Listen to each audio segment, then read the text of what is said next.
ನೀವು ದೇಶ ಪ್ರೇಮಿಗಳು ಅಂತ ಹೇಳ್ಕೊಂಡು ಯಾರೋ ದೇಶದ ದ್ರೋಹಿಗಳಿಗೆ ಇವತ್ತು ಸಹಾಯ ಮಾಡ್ತಾ ಇದ್ದೀರಾ.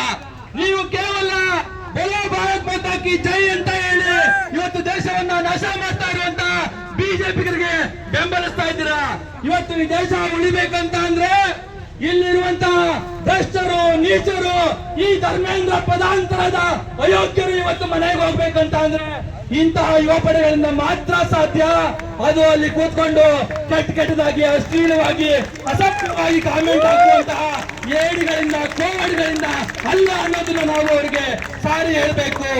ಹಾಗಾಗಿ ನೀವೆಲ್ಲರೂ ಇದು ಇವತ್ತಿನ ಹೋರಾಟಕ್ಕೆ ಸೀಮಿತ ಆಗಬಾರ್ದು. ಈ ಹೋರಾಟ ದೆಹಲಿಯಲ್ಲಿ ಏನು ಹೋರಾಟ ನಡೀತಾ ಇದೆ ಇವತ್ತು ನಾವು ಕಾಮೆಂಟ್ಗಳನ್ನ ನೋಡ್ಬೋದು.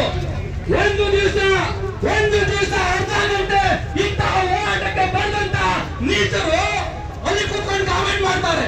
ಏನು ನಾವು ಬಂದಿದೆ, ನಾವು ಗಂಜಿಗಳಾಕಿಗಳಂತೆ, ನಾವು ಗಂಜಿಗಳಾಕಿಗಳು ಹೋರಾಟ ಮಾಡ್ತೀವಂತೆ.